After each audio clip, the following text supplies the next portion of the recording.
નમસ્કાર તાલીમાર્થી મિત્રો, આજના વર્ચ્યુઅલ ક્લાસરૂમ ટ્રેનિંગ સેશનમાં આપ સૌનું હાર્દિક સ્વાગત છે. મારું નામ PM વગાછા છે. ITI અમરેલીમાં ઇલેક્ટ્રિશિયન ટ્રેડમાં ફરજ બજાવું છું. આજે હું તમને ITIમાં ચાલતા ઇલેક્ટ્રિશિયન ટ્રેડમાં લેસન જે ચોથા સેમેસ્ટરનું છે પાવર ટેસ્ટની રચના વિશે તમને તાલીમસર માર્ગદર્શન આપીશ.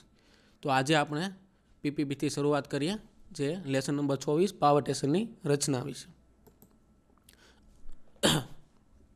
લેસનના મુખ્ય મુદ્દાઓ તમને સમજાવવાના છે. એમાં પહેલું છે પરિચય, બીજું છે શક્તિ સંચયનો સિદ્ધાંત, ત્રીજો ઇલેક્ટ્રિકલ એનર્જીનું મહત્ત્વ, ચોથું છે ઉર્જાના સામાન્ય સ્ત્રોત, પાંચમું છે પાવર સ્ટેશનની રચના માટેના અગત્યના પરિબળો, છઠ્ઠો મુદ્દો છે પાવર સ્ટેશનની કેપેસિટીનો એકમ, પાવર સ્ટેશનના પ્રકાર, ત્યાર પછી જુદા જુદા પાવર સ્ટેશનની રચનાઓ, અને નવમો મુદ્દો છે ગુજરાતમાં આવેલા વિવિધ પાવર સ્ટેશનો, અને ત્યાર પછી છે પ્રશ્નોત્તરી.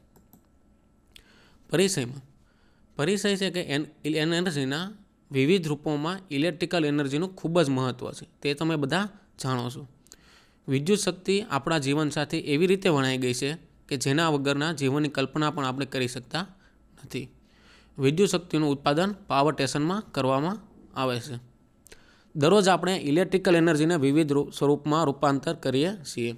જેમ કે તમે લેમ્પ શરૂ કરો છો તો વિદ્યુત ઉર્જામાં, પ્રકાશ ઉર્જામાં રૂપાંતર થાય છે. તમારે મોટરનો યાંત્રિક ઉર્જાનું વિદ્યુત ઉર્જામાં રૂપાંતર કરવું હોય તો થાય છે. ત્યાર પછી હીટરથી વિદ્યુત ઉર્જાનું ઉષ્મા ઉર્જામાં રૂપાંતર કરી શકીએ છીએ. તમારે ફેન શરૂ કરો તો વિદ્યુત ઉર્જાનું પવન ઉર્જામાં રૂપાંતર થાય છે. તો પાવર સિસ્ટમ તમારે સમજવાની છે તો કે પાવર સ્ટેશનનું સ્થાન કઈ જગ્યાએ છે. તો તમે મિત્રો પાવર સિસ્ટમની તમે આકૃતિ જોઈ શકો છો. તો પાવર સ્ટેશન છે અહીંયા, તેમાં આપણે અલગ અલગ પાવર સ્ટેશનની રચના સમજવાની છે. પાવર સ્ટેશનમાંથી જે પાવર ઉત્પાદન થાય છે તે ટ્રાન્સમિશન લાઇન મારફત, સબસ્ટેશન મારફત તમારા ઘર સુધી પહોંચે છે અને તમે એનો ઉપયોગ કરી શકો છો. તો આપણે અલગ અલગ પાવર સ્ટેશનની રચનાઓ વિશે આપણે જાણીશું. તો પહેલો છે શક્તિ સંચયનો સિદ્ધાંત. તો આ નિયમ મુજબ કાર્યશક્તિને ઉત્પન્ન કરી શકાતી નથી કે તેનો નાશ કરી શકાતો નથી. આપણે માત્ર તેનું એક સ્વરૂપમાંથી બીજા રૂપમાં રૂપાંતર જ કરી શકીએ છીએ. તો આપણે જાણીએ છીએ કે ઇલેક્ટ્રિકલ એનર્જી છે તેને આપણે કોઈ પણ સ્વરૂપમાં રૂપાંતર કરી શકીએ છીએ. તો ઇલેક્ટ્રિકલ એનર્જીનું મહત્ત્વ, તો પહેલું છે એનું સરળ સ્વરૂપ. આપણે કોઈ પણ એનર્જીનું ઇલેક્ટ્રિકલ એનર્જીમાં સરળતાથી સ્વરૂપમાં રૂપાંતર કરી શકીએ છીએ. ધારો કે તમે લેમ્પ શરૂ કરો તો ઇલેક્ટ્રિકલ એનર્જીનું ડાયરેક્ટ પ્રકાશ એનર્જીમાં રૂપાંતર થાય છે. તમે હીટર શરૂ કરો તો ઇલેક્ટ્રિકલ એનર્જીનું ડાયરેક્ટ ઉષ્મા ઉર્જામાં રૂપાંતર થાય છે. ત્યાર પછી ઇલેક્ટ્રિકલ એનર્જીનો બીજો મુદ્દો છે મહત્ત્વનો, નોર્મલ કંટ્રોલિંગ. નોર્મલ કંટ્રોલિંગ એટલે કે સ્વિચ મારફત ડાયરેક્ટ તમે એનું કંટ્રોલિંગ કરી શકો. તમે ICDP સ્વિચ વગેરે તમે જાણો છો. તો તમે 3 ફેઝ લાઇનને કંટ્રોલિંગ કરો તો તરત ડિવોલ સ્ટાર્ટર મારફત, ICTP મારફત તેનું કંટ્રોલિંગ કરી શકો છો. ત્રીજો મુદ્દો છે સારી ફ્લેક્સિબિલિટી. સારી ફ્લેક્સિબિલિટી એટલે કંઈ પણ જગ્યાએથી કોઈ પણ જગ્યાએ તમે એ ઇલેક્ટ્રિકલ એનર્જીને લઈ જઈ શકો છો. તમે કંડક્ટર મારફત ગમે ત્યાં લઈ જઈ શકો છો. ત્યાર પછી છે મિનિમમ કોસ્ટ, સૌથી ઓછી કોસ્ટ જે ઇલેક્ટ્રિકલ એનર્જીની છે. સૌથી ઓછી કોસ્ટ એટલે મતલબ કે તમે કોઈ પણ એનર્જી વાપરો છો તો એ મોંઘી પડે છે, પણ ઇલેક્ટ્રિકલ એનર્જી સૌથી વધારે સસ્તી પડે છે. ક્લીન એનર્જી, કોઈ પણ પ્રદૂષણ વગર ઇલેક્ટ્રિકલ એનર્જી આ તમે વાપરી શકો છો. તમે હીટ એનર્જી વાપરશો તો તમે ધારો છો કે કોઈ પણ ગરમ વસ્તુ કરવી તો તમારે લાકડાથી ગરમ કરો કે કોલસાથી ગરમ કરો તો એમાં પ્રદૂષણ ઉત્પન્ન થાય છે. જ્યારે હીટરથી કે ગમે ત્યારે શરૂ કરો છો તો તેમાં પ્રદૂષણ ઉત્પન્ન થતું નથી.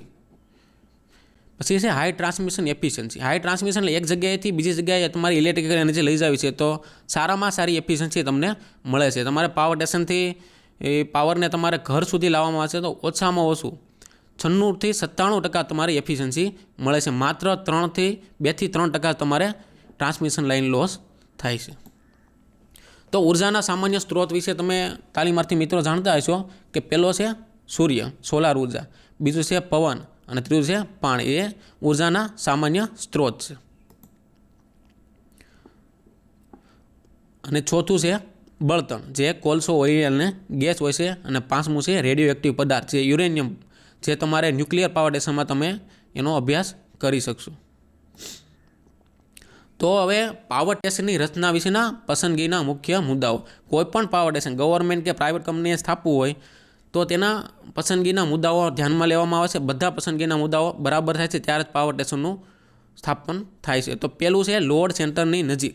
લોડ સેન્ટરની નજીક એટલે તાલીમાર્થી મિત્રો કોઈપણ મોટું સિટી છે, કોઈપણ મોટો ઇન્ડસ્ટ્રીયલ વિસ્તાર હોય છે તો તેની સૌથી નજીક પાવર સ્ટેશન સ્થાપવામાં આવે. પાવર સ્ટેશન નજીક હોય એટલે કે એનો ટ્રાન્સમિશન લાઇન ખર્ચ ઓછો આવે છે, એટલે કે ટ્રાન્સમિશન લાઇન નાની બનાવવી પડે છે.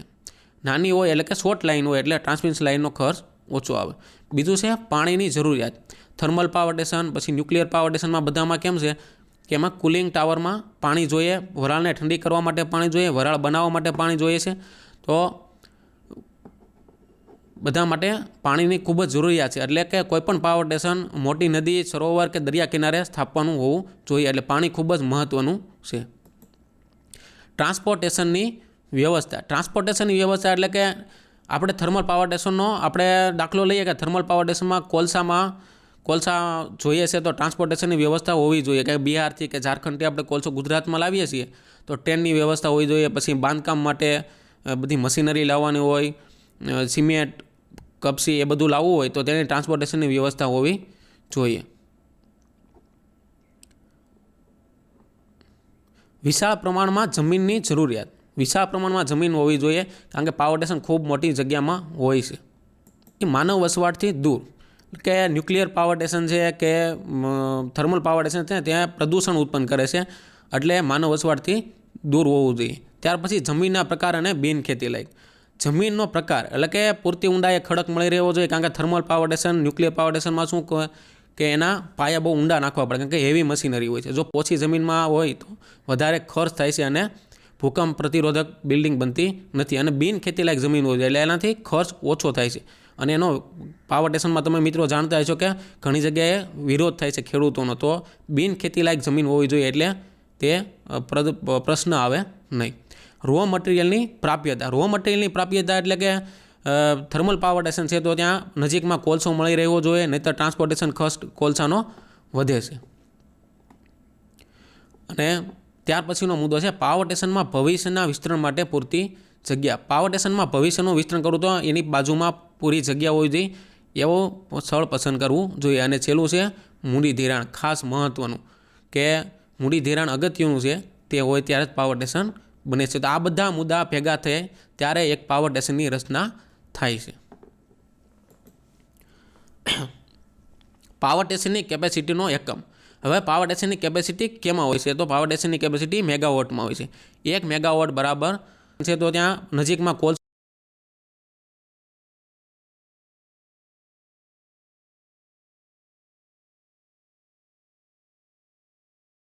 ટ્રાન્સપોર્ટેશન ખર્ચ કોલસાનો વધે છે.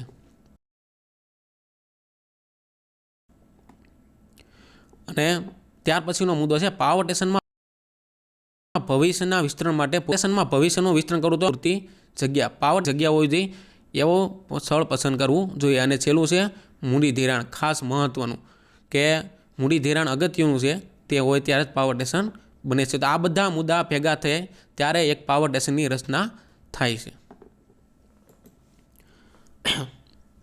પાવર સ્ટેશનની કેપેસિટીનો એકમ. હવે પાવર સ્ટેશનની કેપેસિટી કેમાં હોય એની બાજુમાં પૂરી હોય છે તો પાવર સ્ટેશનની કેપેસિટી મેગાવોટમાં હોય છે. 1 છે તો ત્યાં નજીકમાં કોલ મેગાવોટ બરાબર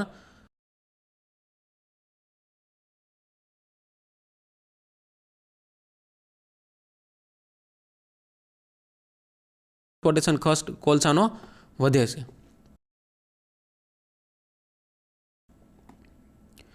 અને ત્યાર પછીનો મુદ્દો છે પાવર સ્ટેશનમાં ભવિષ્યના વિસ્તરણ માટે સ્ટેશનમાં ભવિષ્યનું વિસ્તરણ કરવું તો જગ્યા હોવી જોઈએ એવો પૂરતી જગ્યા. પાવર મૂડી ધિરાણ. ખાસ મહત્ત્વનું કે મૂડી ધિરાણ અગત્યનું છે બને છે. તો આ બધા મુદ્દા ભેગા થાય ત્યારે તે હોય ત્યારે જ પાવર સ્ટેશન થાય છે.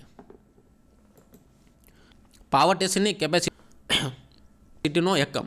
હવે પાવર સ્ટેશનની કેપેસિટી કેમાં હોય એની બાજુમાં પૂરી પાવર સ્ટેશનની રચના મેગાવોટમાં હોય છે. 1 છે તો ત્યાં નજીકમાં કોલ મેગાવોટ બરાબર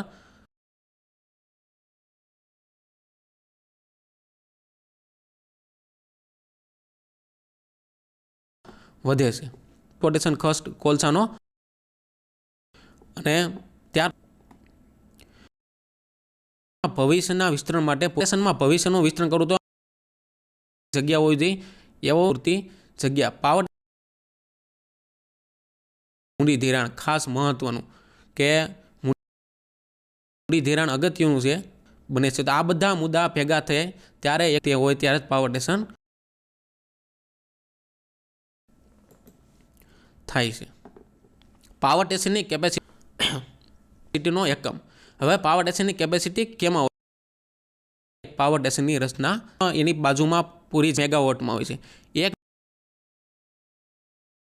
છે તો ત્યાં નજીકમાં કોલ મેગાવોટ બરાબર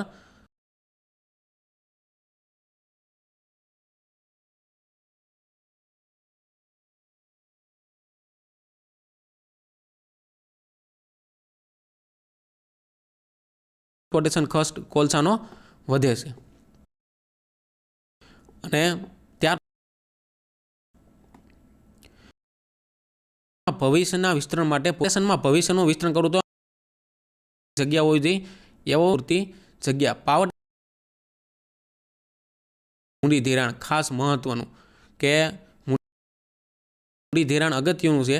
આ ભેગા થાય ત્યારે એક બને છે. તો આ બધા મુદ્દા થાય છે. પાવર સ્ટેશનની કેપેસિટીનો એકમ. હવે પાવર સ્ટેશનની કેપેસિટી કેમાં હોય? પાવર સ્ટેશનની રચના એની બાજુમાં પૂરી મેગાવોટમાં હોય છે. એક છે તો ત્યાં નજીકમાં કોલ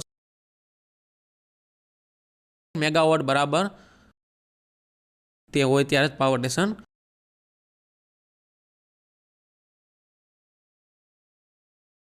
અને ત્યાર ભવિષ્યના વિસ્તરણ માટે કે